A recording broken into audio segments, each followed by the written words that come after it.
Problem 3. How many 3-digit positive integers have an odd number of even digits? So this one is just simply casework, right? Let's suppose for the case 1 we have one digit that's even, right?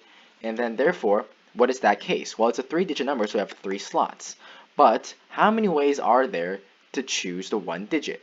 Well, let's say the 1 digit is right here, right? Then that would just be equal. Well, how many even digits are there, first of all? The even digits are 0, 2, 4, 6, 8, and the odd digits are 1, 3, 5, 7, 9. Now, you might be a little bit confused here, which is, why is 0 included here? The reason why is because if a number ends in 0, then it's an even number. Likewise, if it's within the middle of a number, it'll still be even, such as 1 or 2. That's why we must include 0 within the even digits. Now, going back to this case, 1 digit, well, it can be in here, or it could be right here. For this one, we have 5, 5, 5, we have 5, 5, 5, we have 5, 5, 5, right? Because 5 even digits from this case, and then these two are odd.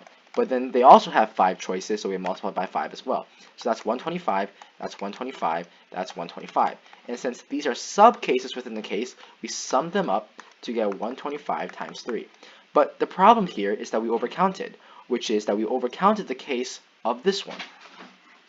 The problem here is that if the hundredth digit were to be 0, then this would drop down to a 2-digit number. Therefore, we cannot have the hundredth digit to be 0. Therefore, if this were to be 0, that would be one possible case. Since the other ones are odd, then we have 5 choices for the second, 5 choices for the third. So that means we have 125 times 3, which is equal to 375 minus 25, which gives you 350. You might be tempted to choose answer choice C, but we're not done yet because we did not consider case number 2. Case number 2 deals with if 3 digits are all even, right? If that's the case, then we only have one possible scenario to consider, which is that all 3 are even. In this case, we have 5 choices for the first one, 5 choices for the second, 5 choices for the third, which becomes 125. Now, we overcounted again. Why is that? Because there is the chance that this digit is 0. If that's 0, then this becomes a 2-digit number. We cannot have that, so we must minus by 1, 5, and 5. The probability, or the number of outcomes where the hundredth digit is 0 is represented by 1 times 5 times 5, because we have one choice for the hundredth digit, which is 0, and we have 5 choices, which is 1, 3, 5, 7, 9 for the second and third slots. So 125 minus 25 gives you 100.